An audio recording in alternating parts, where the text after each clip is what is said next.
Hello, and why? Welcome to Bluer by the Lake, the podcast that explores region life through a blue lens. I'm your host, Tracy Martin, and joining to me today is the ever fabulous Michelle Feynman. Michelle is a creature of many hats, but two of the biggest ones she wears right now are as the director of the Lake County Board of Elections and the vice chairman of the Lake County Democrat Central Committee. Welcome, Yay! Thanks welcome, for welcome, having welcome. me. I'm excited to be here. No, well, we are so excited to have you. All righty. So, Michelle, before we dive into the perfectly safe and completely routine world of registering voters, let's give folks a sense of why you are the absolute perfect person to trust on the topic of voting and voter registration. Tell us what you do for the county. I am the director of the Lake County Board of Elections and Registration. We are the second largest county in the state. I've been doing it for 36 years now already. Love elections. Not something your average kid grows up and says, I want to be an election director, but it's something I absolutely love. My kids will be the first one to tell you, I hope I have a job someday that I just love. It's always different every day, it's changing. And just being able to help people and make their communities better is what I love doing. Wow, so that's when you hear director of Lake County Board of Elections, you feel like that person will be sitting there just like, looking at ballots and all day and your eyes would glaze over. It's so great that you love your job. Wow. Tell me what your favorite part of your job is. I love just helping people, and making sure that they have their right to cast a vote and to make our communities better. And elections are always changing. I say sometimes it's like it's a river sometimes. Sometimes it's slow and meandering, and ever sometimes we have level 3 rapids. And when you get an election and everything's going at once and you got the ballots coming in and people voting and just making the process happen. It all comes together on election day. It's just a wonderful time. It's fun. I love it. Michelle, so how did you get this role? Was it a political appointment? It's a political appointment. So, like I said, I started 36 years ago and I started out in the clerk's office. I actually started in microfilm. And the fun story behind that is the other day we had someone call up and say, my great grandfather ran for office in East Chicago in 1904. And so I was down in the garage pulling out old microfilm, still works to this day. So, as technology has moved on, I used to always complain about microfilm like, really, can't we go to something newer?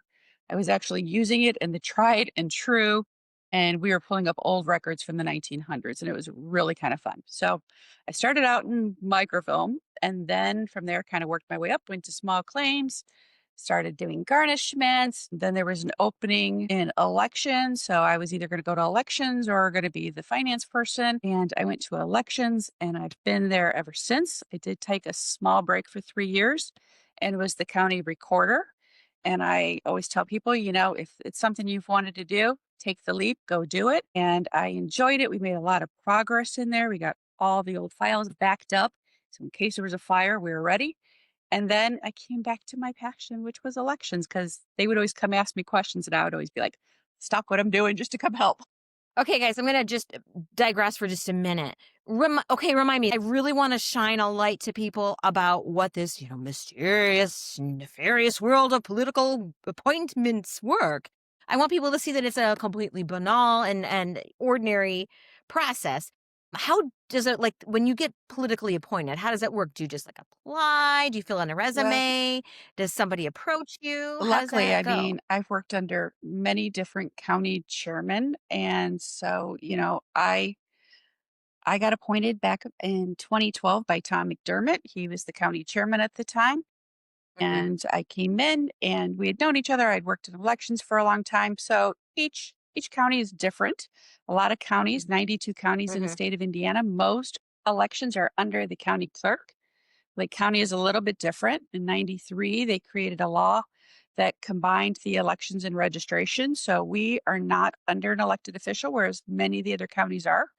There's 3 counties in the state like us. I think it's kind of the best version though, because you can't do an election without having registered voters. So they kind of really go hand in hand. A lot of people think elections, when I tell them what I do, and they're like, you only work 2 days a year. And I'm like, no, if you only had an idea of what all went into an election, We start in January with filing of candidacy. We do the campaign finance. We do voter registration. We do the ballots. We do the tabulation. We do the recounts. We do the audits. We retain our materials for, 22 months and sometimes longer. We have board meetings every month. And so it's a very busy, busy office. We have 22 employees in our office full time. We are comparison of where every position there is an equal position of the opposite political party. And so, yeah, we do a lot. We train. We have over 1,700 poll workers just for election day that we do all the training of them. We have 11 early voting sites in our county. We are the biggest and the best in the state. Even though we're the second largest, we actually do an extremely great job when it comes to making it accessible for voters. And a lot of people think election day is only election day, but we do voting 29 days, 28 days before the election. We have early voting, we have travel board, that's where people are confined, we do by mail, and of course, election day. So there's a lot of moving parts out there that we do. So we're very proud of what we've done. Well, I told y'all, perfect person. And in case nobody's thanked you for doing this work today, thank you. It's nice to have a principled person that we can Why, trust thank you very in that much. position. All righty. So now that we've learned a little bit more about Michelle's role and how she does it, let's talk about voting. More specifically, I want to talk about how to register people to vote because ta-da! September 16th is a very exciting day. It is National Voters Registration Day. And for the uninitiated, that is exactly what it sounds like. It's a day when all across the United States, communities and volunteers try to register as many human beings that are eligible to vote as possible. And if ever there was a It is time now. where we needed to register, it's now. If not now, when, folks? Yes. Now. Now. But what I'm guessing is most people don't know that anyone can That register is a voter. correct. Is that true? Back in the day, you used to have to come in and register with us and sign up and be a deputy registrar. I remember when my aunt came knocking on my door the day I turned 18 and was there to register me. But now it's very easy and convenient, and anyone can assist you in registering to vote. You simply need a form. And so there's multiple different ways of doing it. So, one, we have a federal voter registration form, we have a state voter registration form. You can register online at indianavoters.com, and that's a wealth of knowledge of a place to go look. You can register at the BMV when you're doing a driver's license, and you can also register at a lot of special services kind of thing. My preference is if you can, just go on to indianavoters.com. And the only thing you have to have there is you have to have either a driver's license or Indiana ID. And the reason that is because we are going to use your signature off your driver's license. And so that's why that's the one little caveat of indianavoters.com is that we just have to have a way to get your signature. And so the other ways are the federal form, which is my preference, because the state forms, sometimes they're going to make updates to them and sometimes they become obsolete and they don't grandfather the old one in. Whereas the federal form is kind of tried and true and they don't really make a whole lot of changes to it. I have one with me because we were laughing the other day and I said that in the car, I always carry my little binder. And I have my voter registration forms in my car. I have my absentees. I've got pretty much if someone says, "Hey, I got to come see you and register," I'm like, "Wait 1 second. Let me go to my car. Let me get you the form." Or we go on our form. Maybe you can walk us through this form? What I'm going to do, folks, is I'm going to have Michelle go through this while she holds it up. And then afterwards, I am going to post a little image at the end of the video that shows you all of this. So here I am. I'm a happy registrant and I'm walking up to you and I'm like, "Hello, I would like to register to vote." And you say, "Okay, Tracy," and you hand me that form. And I grab my little nifty pen and I start filling it out. So the What very do I first need to fill questions out? you have on here is, will you be 18 years of age on or before the next election? And so that's important because some people think a primary is an election, which is a nomination. So your election is always going to be in November, and it's always going to be the first Tuesday after the first Monday. So, first thing is you have to mark that, yes, I will be Mhm. 18 years of age on or before the next election. I also have to mark that, yes, I'm a US citizen. After that, we move down to the common stuff of your name, first name, last name, address, date of birth. And then there's this little box right over here. And for that, we want your driver's license number, your Indiana state identification number off your Indiana ID, the last four of your social security. One of those items is what we're wanting. Just one of them. So not all Just three, one. one of those is now your driver's Correct. license number must be Yes, whole, has to be correct? It whole. can't just be a And portion same of thing it. with the Okay. Indiana voter's identification number, which so if you don't have a driver's license yet, but you have like a work ID for that, you can that's the state identification number. We want four, last four of your social. So those are one of the Got a learner's permit. Sorry to yes, interrupt, but learner's somebody permit. asked me. Your driver's license number sticks with you. So it's going to stay with you. And you're not having, we don't want people to throw out their entire social security number. We don't want that. Just the last four. Oh, okay. So no to the whole social. Even if Nope. I would feel better Nope. if you had my We will whole block it number. off. We won't. Just We don't want to see it. We just want the last four. And so then, they can put down their phone number and then we want them to sign it and date it. Now, as we move up, the nice thing on the federal form is down here at the bottom. Always give us if you had a previous address. And some people will come to Indiana and go, well, I lived in California before, so I don't need to give you my previous address because it's not here. We still want it because we will contact them and let them know that you're now ours. Take them off your rolls. They're in Lake County now. So if you have a previous registered address, I don't really feel you comfortable don't have though to. giving that You don't information have to to. you, my old We address. But just want to be you able to cancel you off at the old address. But if you don't want to give it to us, don't give it to us. The other nice thing on this federal form, though, is there's a little map down here. And sometimes people don't always think that we have homeless voters in Lake County. We do. And so this is a nice area where the people can draw us a map and tell us exactly where they're staying. And then they give us an address to where they can get their mail. And so until they can get back up on their feet and register, we still want them to have a say in who's elected and what their government is. And so it's always, even if you're displaced, if you're temporary living someplace, register at that address. But if you are homeless, we have options for you. okay, I'm going to interject here really quick, folks.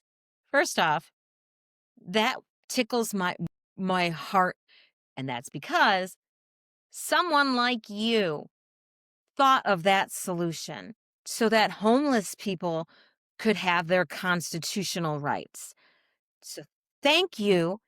And folks, this is why you elect I wish I Democrats. could say I did it, but I Boom. didn't. But I appreciate that they do it. The point is that somebody who cares about the rights of somebody who they don't have to care about, and they protected them even if it doesn't benefit them in any way. Just say that the map is not on the state forms. And that's, again, another reason why I love the federal form, is it's giving you those options. State form does not. There we go. So, but let's say, now, what if I'm a homeless Well, person and I in don't this have an case, address that I we had received mail voters at? who were temporarily displaced at the time. This is many years ago. They're up on their feet, they're thriving and doing great now. But at the time, they were living out of their car. And at the time, they were staying in the parking lot of Cedar Lake Town Hall because the police department was right next door. They felt safe there. And they had a local food shelter pantry through the church that would accept their mail for them. And so they had the way to get their acknowledgement card. And until they had a permanent home, they at least had a say and they didn't lose everything. They had lost their home, they had lost so much, but they hadn't lost their right to vote. So, all right, well, let's go back to our handy dandy form. Is there anything No. else that we need to So on a fill out federal on there? form, it will ask choice of party. So not every state, but some states are different. Some you declare your party when you register to vote. Indiana, you do not. So we've crossed that off. So in the federal form, it asks for a few extra things that we may not need. And we've tried to put lines through there so that we know you don't need to give it to us. And again, like I said earlier, some states are different. Some states have same day registration. We do not. Indiana closes. You have to be registered 39 days before the election. Registration closes.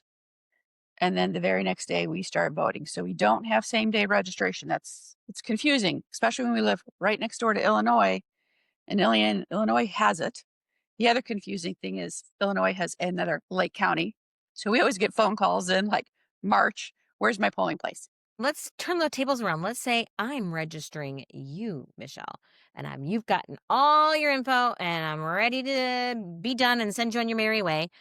So is the What do federal one? I need to fill out No, on that you're form not as the filling it out. You don't registrant? have to fill out Anything? anything. On the state one, there's a spot down at the bottom that that you're the person who did it and the receipt part. And then you have to now, your responsibility is taking this is you have to have this to our office within 10 days or the date the registration closes. Now, similar to the IRS, if your voter registration, like if we have our taxes sent in and it's postmarked on that date, we can actually accept it up to 7 days after. And so once people are getting it, we're going to process it all, but make sure you have it postmarked by that night if you're getting close to the deadline. Good to know. So, all right. So, just for the folks that might be participating in National Voter Registration Day, and you're helping people on IndianaVoters.com and using the online form, is that place for registrant information in there? You won't even have that question because it's all going electronically through here. And that is the fastest way for it to get through to us, too. I mean, even when filling out an absentee ballot application, if you have the option of doing mail, snail mail, do it electronically. It's coming into our office the very next day. We're getting it in our hoppers and we're starting to process them. So whenever you can, do it electronically. No, I'm at my table and I've taken the ballot and I'm sorry, not ballot, the registration, and you've wandered back off into the fair to grab a corn dog or lemon shake up. Which side note, guys, I had the best lemon shake up of my life at the Lake County Fair, the day that I actually had a chance to volunteer at the booth. The lake, all of the leaders that pulled together that booth did an amazing job. It was great. And there was an amazing lemon shake up place Yes. right outside the door. And it was cold and delicious. Okay. Um, so I've got your form. Do I need to put it like in a secure envelope? Can I just, do I need to take a little safe So if with a you're little sending it droppy into thing us, a on lot of it? Like, people how will bring them into does it our office matter? and drop them off like they did at the county fair. Once the fair closed, they brought the whole list over to us and we started processing them. Some will mail them. We cannot accept fax. You do have to have Okay. a wet signature on their form. So we cannot accept fax. But a lot of people will either bring them in, mail them in, or hand deliver them. And any of those are fine. Keep in mind, coming out to the government center, closed on all national holidays. We are open 8:30 to 4:30 Monday through Friday, and there to accept the forms. A couple of quick clarifications for people for whom this information is new. A wet signature refers to a printed copy with an actual physical ink on it. Yes? Does it have to be blue or black? We prefer sometimes when you get into the red and the different colors, it just doesn't show up as crisp. And your signature matters because later on when we start talking about your ballots and we do signature comparison. And so what we find a lot of time is just be consistent. What we see a lot of times is that people are filling out a piece of paper and it's just an application. And we get our quick Walmart signature, where it's just super fast and not focusing on it really a lot. It's just my doctor handwriting signature, right? But when we get our ballot, and especially when we vote by mail, you have a physical ballot and it seems really important, which it is very important. And then we do our nice, pretty, concentrated signature. And then later on, when we go back to compare these two things, lo and behold, they don't match. And then we have a problem. And we want to make sure that you are the person who's voting. We do have what we call fail safe things out there, where is if the signature doesn't match, we're going to send you out an affidavit. And if you ever get one of those, sign it and return it to us. And that way it gives us an additional signature to where we can count it. And in some cases, we've seen them go provisional ballot and they're like, I broke my arm. It's my right arm. Like right now, my shoulder's out. Lift my arm up. You get different signatures, but try to be as consistent as you can because it matters. All right. So, folks, we're going to digress again for just a little minute to have a mini rant. For anybody who doubts the legitimacy of any election before this held in the United States of America, our election system has staff that compares signatures. So, yeah. Okay. Moving on from there. So, the take home point on that is please be sure that the signature on your application to as a registrant to vote is the same signature you intend to use on your ballot, so that should there be an issue and they need to perform a signature comparison, which in this world, folks, you know how things are getting. Maybe soon we'll have every ballot compared. All right, one question about IDs. Do I need to, I'm registering you to vote. Do No, I need, as the person taking nope. your form, And do I need to look so at your the only ID? time you're needing your photo I need that information, but I don't necessarily need to see it. Now, when I go to vote, if I'm voting early, meaning at one of our 11 early voting sites, or on election day, I must have a photo identification. And on that photo identification, we're looking for four parts. One, is it issued by the US government? So it can be a passport or the state of Indiana. Does it look like me? Keeping in mind, us ladies like to change our hair color. I've been red, I've been brown, I've been blonde, I've been short, long. Does it look pretty much like me? Is my name conform with what we have on the voter registration records? And is there an expiration date on there no later than the last federal election? So it can't be 10 years old and still be valid. I can't be just coming over here from Illinois and using an Illinois driver's license. Those are the 4 points we look at. Issued by US government, state of Indiana. Does it look like me? Does my name conform with what we have on there? I could be Michelle R. Feynman. I could be Michelle, I could be Renee Feynman. I could be Shelley Feynman.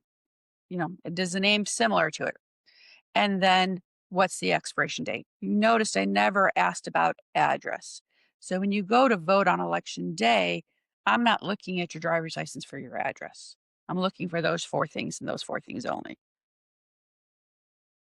That's to make sure you are who you say you are, And that you're that's to coming in, and assure we have some legitimacy. photo identification. So we're seeing your signature on there, but they're not necessarily challenging on election day for your signature because we know that this is the person in front of us because of the photo ID and I can see it. When we vote by mail, that person is not in front of me, and therefore we're relying on the signatures to make sure it's the kind of the same person. And when we do travel board, that's where we send a bipartisan team out to a person's place of confinement, nursing home, hospitals.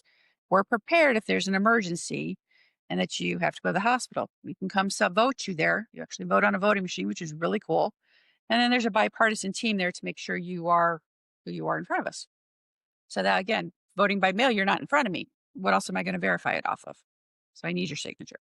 Jesus, Michelle. I'm really glad there's somebody like you in charge of this. Folks, this right here, like sitting here talking to you. This is the engine of our democracy. And it is still turning. Unfortunately, I don't get to pick and choose which laws I like. I have to follow all of them. When you vote by absentee ballot from now on, starting July 1st of this year, it's very important that when you sign your name, you date it because they made a new law that if you don't date your ballot when voting by mail, it's rejected. Not sending you out an affidavit, it is rejected. And so don't put down your date of birth. If today, I'm not sure, is today September 4th or is today September 5th? If you're off by one day, that's fine. But if you don't date it, your ballot's being rejected. Bad law. I don't like it. Just like, why do we make it so difficult just to vote? But when we're seeing our turnout be sometimes 13%, really, folks, come on, come out and vote and have a say. We've had tie votes.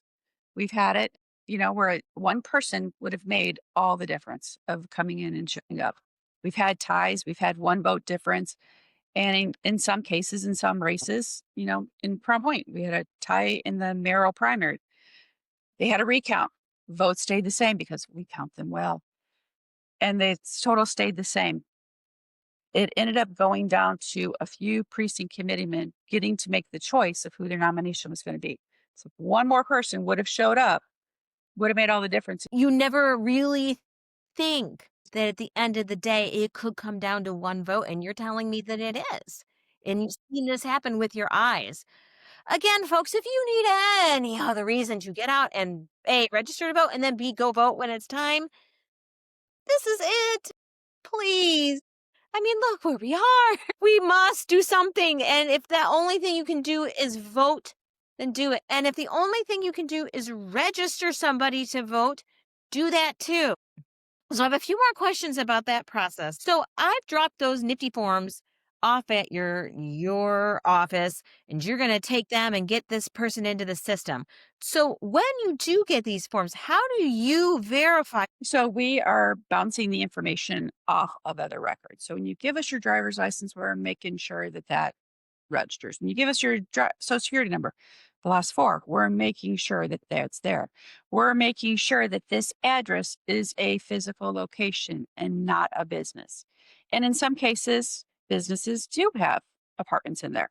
And so we're doing some of those double checks and we're getting you into the system. And then once we get you into the system, we're going to mail you an I see. acknowledgement card. So even though we have your record and we're processing it, you are not actually registered until you get your acknowledgement card. And so we factor in 7 days for it to go out, and then it becomes an active registration. So when we talked about those deadline dates earlier, it comes into play because sometimes someone will register on the last day and then, like, I want to come in the very next day and vote. It has to go through the process. You have to get your acknowledgement card. And say it gets lost, you can always go online to indianavoters.com. Like I said, it's a wealth of information spot. I like to, it's like one stop shopping.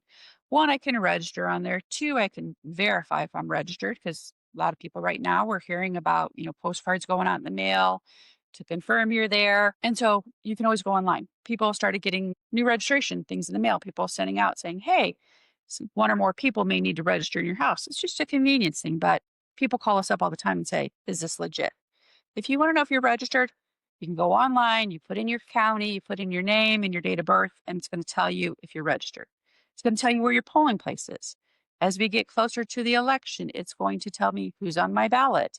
I can see who your elected officials are out there. It'll tell you what district you live in there. It's going to, as we get closer, show you a sample ballot. So that way you know when going into the polling place, because guess what? In the general election, we have retention judges. And they don't get to campaign unless someone comes out against them. So you may not know this person that's going up for a judge. But when you see your sample ballot and it says, hey, should so and so be retained in office for an additional term, I may not know who they are. Sometimes you have to do some research on some of these candidates. And so that's why it's always good to know who's on your ballot. And I hate to say it, but some government is government and they'll put a referendum question on there. And the wording is not always as clear as day. And sometimes you have to, like, you have to read it a couple times. And you're like, is this for or against? So always good to know prior to going in what's going to be on the polling place. But I'm a person who likes to be prepared, be educated, know what's on my ballot and who's on my ballot. I'm all really relieved to see that this is also a simple and well in hand. I'd like to see if there are some other things that we can reassure some people about, because I've encountered some people who are registering people to vote and they're frightened to do this. And this is something I want to dispel, particularly as we get closer to National Voter Registration Day. So, say I am registering somebody to vote and I accidentally register somebody who claims that they're they are eligible to vote in the United No, States, but it's the they really person aren't. signing Can I, as the that is registrant, get going arrested to, or fined or if anything they're like that? signing false information, then that's on them. It's not on you. I know you asked me before, someone said, oh, it's a felony if you make a mistake. No, you're turning in the form for them. You're bringing it in. Know that, there's been a lot of talk lately about immigrants and people not being U.S. citizens. There is a thing with the BMV, your motor vehicle, that if they had a temporary credential at the time they went in to do whatever transaction, we know about that. And then there's times we're going to send them out information and say, hey, let us know you're a citizen. It's not happening as much as they make it sound on the television. They like to exaggerate a lot of things. They like to sit there and say, "Hey, people are voting that aren't entitled." Show me. It's not happening like they say it's happening. We go through, we count these. We've done recounts. The recounts have never, ever changed in Lake County. The numbers are the numbers. It comes through electronically on a card. The card is bouncing off stuff. Our voting systems are not connected to the internet. People always sit there and say, I saw a white panel van outside of a polling place. They're stealing votes. No, they're not. Voting machines are certified, state and federal. It's safe, it's secure, and it's some people sit there and say, I know we're doing it right in Lake County, but in other areas, no. There's hardworking people in each of these offices. We're not going to jail for anyone. We are not breaking the rules. We are counting them fairly and equally. And we've even gone through audits with the state where they come in and they double check everything. Our numbers are always good. It's fair, it's safe, and it's good. They did a special election in East Chicago. There was some fraud out there. It wasn't enough to prove that any totals changed, but the courts did hold a new election.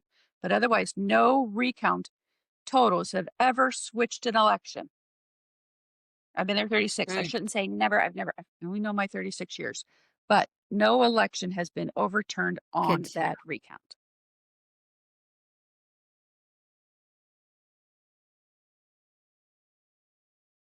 I don't know about you guys, but I feel really triple comfortable now that my vote is Here's the funny thing is like counted. election night, like I said, the voting machines are not connected to the internet in any way, shape, or form.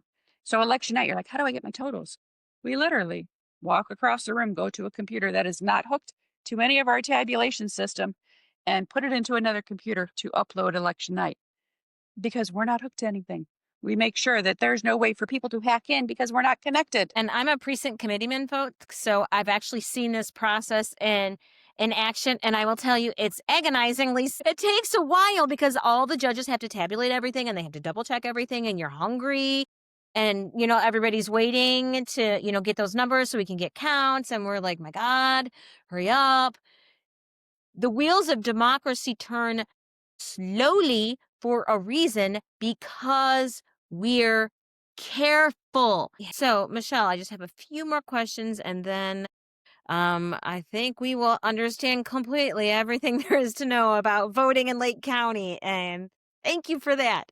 So, I think one thing I know that we had talked about between the two of us earlier was a fear that's kind of heartbreaking. So, say you're a voter and you're worried that if you go to vote and you give me your ID and it turns out that you have an outstanding warrant against you, can I be arrested when I vote? Does the system see my ID and then scan it and then call the cops and away, they're waiting for me outside the door? So it's sad that people think that way, but they do. Years ago, we used to have an early voting site over at the Gary like police station at their community station there.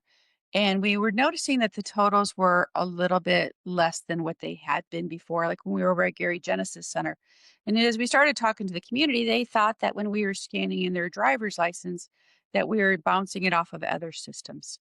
We're not. We can't tell if you have warrants. We can't tell if you have anything. We're not looking at that. We're looking at our database to make sure you're a registered voter, and that is it. So no, we're not looking You for. had We don't a see that. few other election laws that you wanted to be sure that and the voters in Lake County knew about. Can you tell us about them? I know we've already talked about the ballot date signing, so date your ballot, folks, if you're mailing it in. Yes, and give it plenty of time. Mail takes a little bit of time. So, and different for like on your ballots, different than like a voter registration application. It has to be bought to us by 6 p.m. on election day. And so we go pick up the mail, and we've had great postmasters in Crown Point before in the past that used to call me up and say, hey, we just got a few more in. We're coming to you. Meet us at the front door. So we're trying to do everything we can to make sure your ballot gets in and counted. But one of the other law changes this year, it came down to the photo identification. In the past, and we sat there and said, hey, it has to be issued by the state of Indiana or the US government. So state schools were considered a valid ID. And they have changed that now. So for any of us that have college students that are done at school and maybe just had their school ID, kids, I mean, when I turned 16, I wanted to drive right away. They don't all want to right now. And so maybe they don't have their driver's license. So school ID is now off the table. You can't use that as a way to vote. It has to be Indiana driver's license, Indiana ID, or your Okay, so if passport. you're a college student, you're School down in ID's Purdue, off the table anymore. and Can't you want use to them. vote for the next election, you need to make sure you have a driver's license. And if you don't, you need to be certain that you get your booty down to the DMV and get your Indiana state ID so that you can vote. Um, how long does that process take to get that state ID? It takes a couple days, but as soon as you go in there and they are open on election day to issue identification, and it is free of charge if you were going in and just for an ID, they can give you that. And all you have to have is your receipt and show it to us. Now, the good thing also is, say I go to the polls and crud, I ran out of the house and I left my driver's license at home. We do have fail-safe voting methods in place. It just means you're going to vote a different way. So instead of voting on a voting machine where it all goes together, you would vote a provisional ballot. And then you have time to come out and show us your voter identification. And we're not certifying the election night. It takes days because we have provisional ballots and we need to count those. And so know that you have fail-safe voting methods out there. People, when we move, we remember to change our cable. We remember to change our NIPSCO. It's not always on the top of our head to change our voter registration. And so again, there's fail-safe methods. If I didn't change it and I moved from Munster to Crown Point, I can go back to my old precinct and vote one last time. We're going to have you fill out a form. You still had to be registered there. And then we're going to move you for the next election. Now, in certain elections like school, cities, town elections, you still have to be in the same city. So there are a couple little extra things that come up and play in there. But know that So if I we're going update to my figure it address out with the afterwards. DMV though for my driver's license, will that automatically update my voter registration or do I have to do that separately? Well, they're going to ask you, do you want to register? And then you say yes. And then then they're going to send that in electronically through us. If you say no, then no, it's not. Okay, so we talked about the photo ID, I mean, the Indiana driver's license. That was law change. Date on your ballot, law change. And then again, like I said, I'm not always fond of the bills they pass. They made school boards to be partisan elections. Not a fan of that. Really not. I've had children in the public education system. My kids have all graduated from schools. They all played sports. And even in sports, I'd be like, Jesus, can we take politics out of sports? Can we take all this out? Really don't need to have that in our public education system or in any education system for that matter, but they did. So when you go to vote in the November election, you're now going to see sometimes Democrat, Republican, Independent. Sometimes people aren't going to declare their party for school boards, but that is a change. One other thing that's important is in a general election, like when you go to a straight party vote, there are certain races that do not calculate for straight party. And those are going to be races usually of school board because it's used to be nonpartisan, so they weren't associated with a party. And then the other thing is anything that's usually more than a vote for one. So if it's a vote for two, Right, you like when have it to says pick select 3 them judges to individually. retain. Or like to pick 3 township boards, which is going to be up next year on the ballot. Sometimes council at large in municipal elections. Whenever it's a more than a vote for one, it doesn't count towards the straight party. You have to select them individually. Also, one of the common things we had last year or 2 years ago, people would put straight party and then they would be overzealous and they would go hit the candidate's button again. It would turn the button off.